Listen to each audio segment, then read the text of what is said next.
Hello crafty friends. So earlier this week I was creating some cards and I was using a little technique that I like to use with my embossing folders.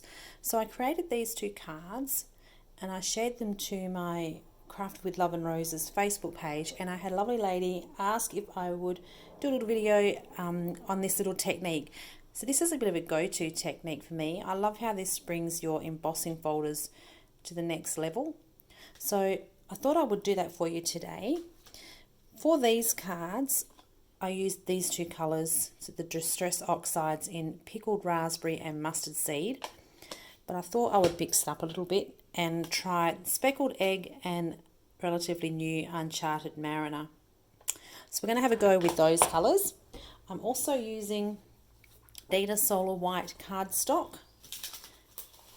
These are the stencils and the embossing folder that I'm using. So this is one of the Ultra New florals. This one is Rose Bouquet. I don't have any of this one in stock at the minute, but there is lots of others there. Ultra New do the most beautiful embossing folders. And these little stencils here from My Favourite Things, they come in a square, they come in a circle, this rectangle one. These are awesome because you have the inside and the outside. And I know that you could cut this out of cardstock, but obviously cardstock doesn't last forever. So you can use the inside for your focal point, or you can pop this on and then you'll be able to ink blend around the outside or whatever else it is that you want to do around the outside. So I use these quite often. So we're going to use this piece today. Let's make a start. Let me grab some scrap paper. Okay, so first things first, I am going to ink blend a background. Just got a brush here. I'm just going to take off some of the excess ink.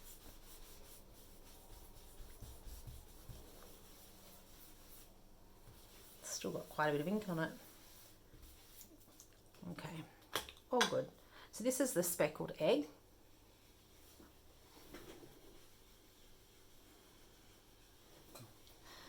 So tip with ink blending, you want to make sure that you get your brushes loaded up really nicely.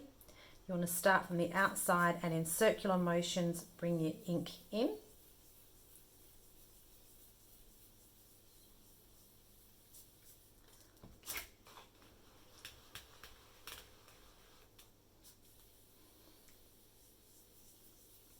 This brush looks like it may have had a bluey green ink pad on it before. That's okay, we can work with that.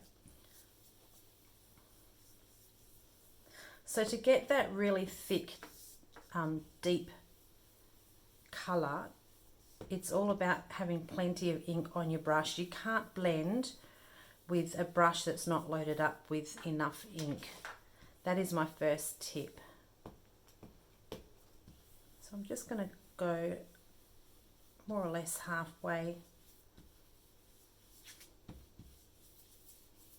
So you can see there's a really good blend on that. I'm going to flip it this way. I might just clean my brush quickly before I use the other colour. So now let's go in with the Uncharted Mariner.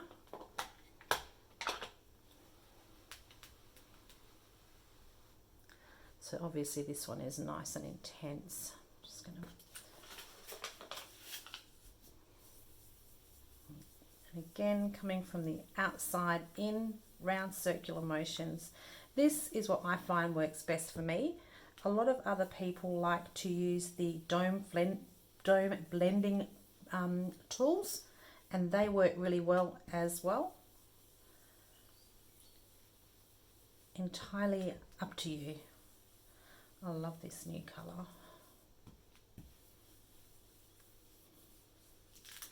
Okay, so now I'm going to come back and just try and blend these colours just a little bit.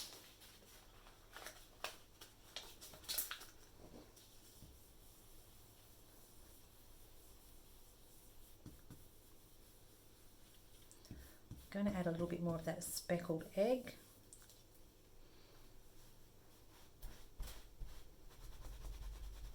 I also find these microfiber cloths are really good just for cleaning off the excess ink off your brushes as well.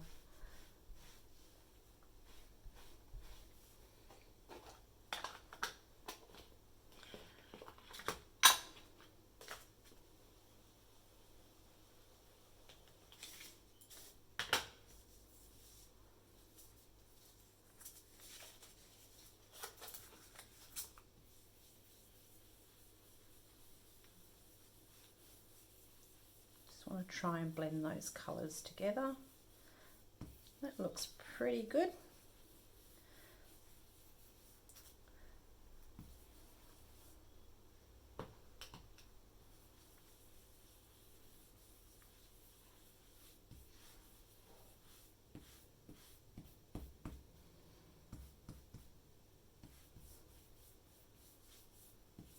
Okay, I'm going to set that aside to dry.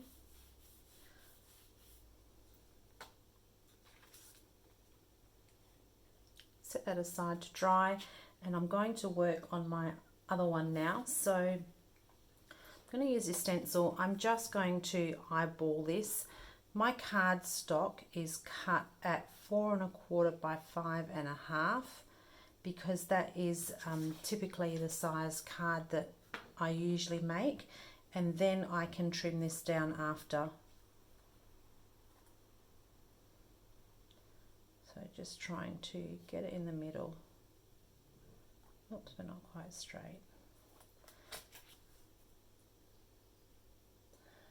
Just pop a little bit of washi tape on here just to hold it.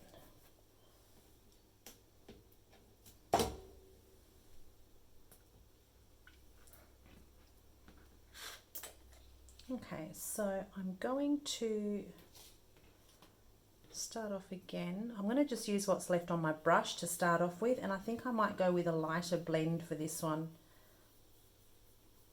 Rather than going really heavy, we might try something a bit lighter.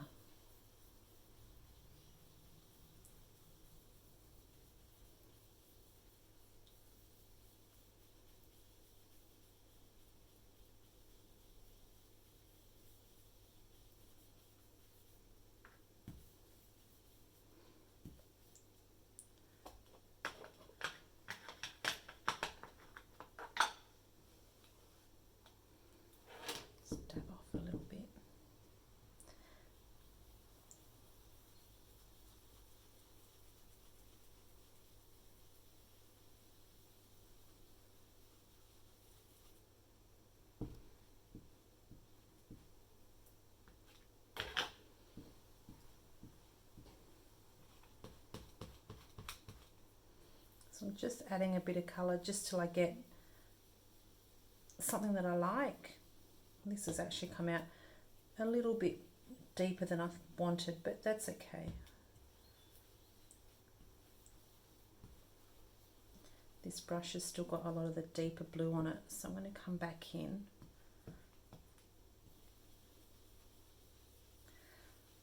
So you can see that big splodge that happened there. So by working quickly, I was able to blend that out because I came straight on the top, which I probably shouldn't have done, right in the middle. That's okay.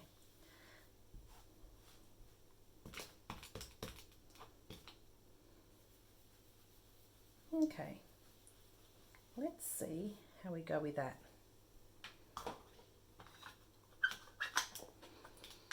So that's our ink blending done.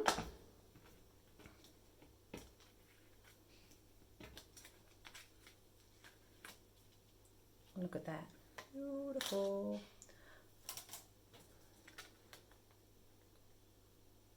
Okay, so what I'm going to do now is I will be 2 seconds. I am going to run these through my die cutting machine with the embossing folder.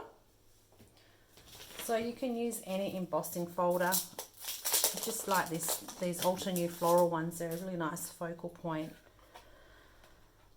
So let's see.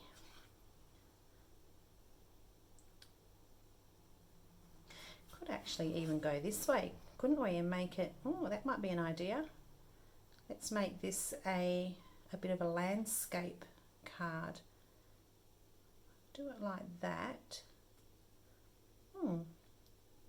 Right, I'm going to work with that for this one. 2 seconds, let me run that through my machine. These are the 3D folders, so you'll need to check your plates. Everyone's plates might need something different for their machine.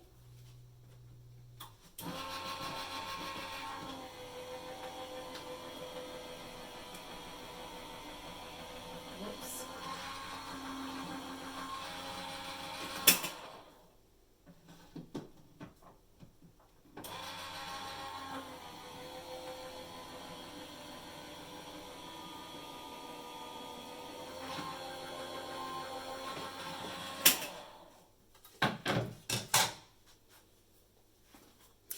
Okay, so there's the first one. Let me run this second one through. So I think I might just wipe this over just in case there is some ink left on this, in case the ink wasn't quite dry from that last panel. Okay, so I think for this one, I might go this way.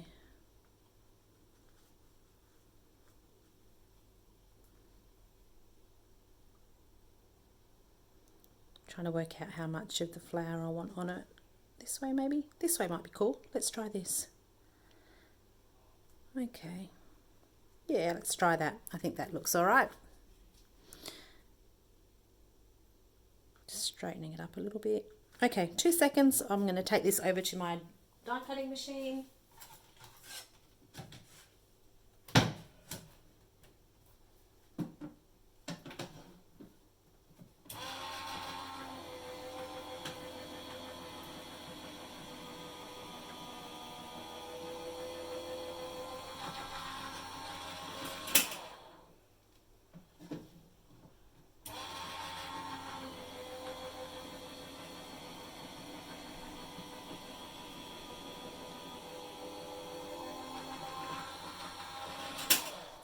Okay, so if you have a Go Power and Emboss machine or a Go Cut and Emboss machine, the manual one, I find for me the big C plate and my spacer plate works for these 3D folders.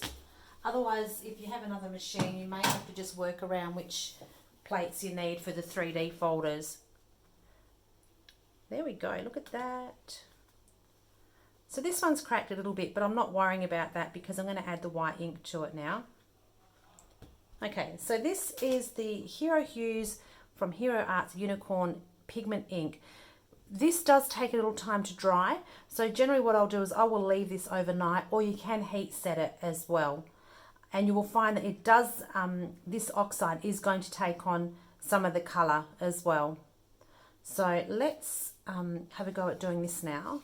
There's a couple of ways you can do this. If you have a blender brush, you could pop one aside and use it just for this, and then that way it will keep your ink pad nice and white as well. Or I go direct with the ink pad. So all I'm going to do now,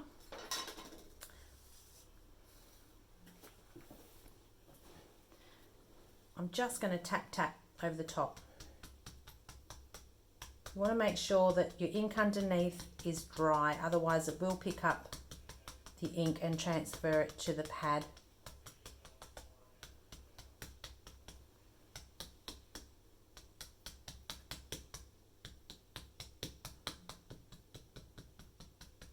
So I'm not pushing really hard. It might sound like I'm really giving this a good push. I'm not.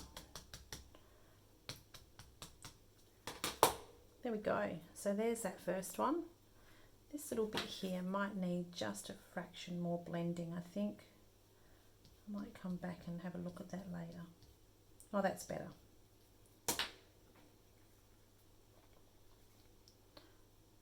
So I just love the detail that the white ink pad puts on it. I might just try. I generally tend to pat, like I was saying. You can try swiping it. Sometimes for me, I find when I swipe, I'm a little bit heavier handed for some reason. But just patting generally works for me. I like the blue. These colours are really nice.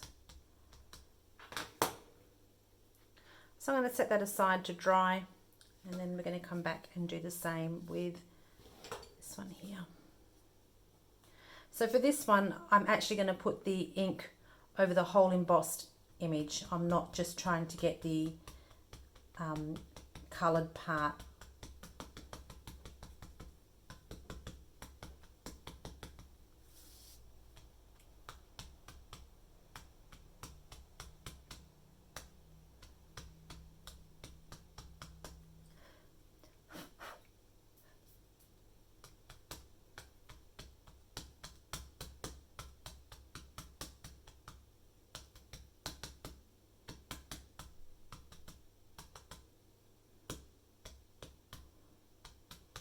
So you can add as much or as little as you like. I love how that turned out.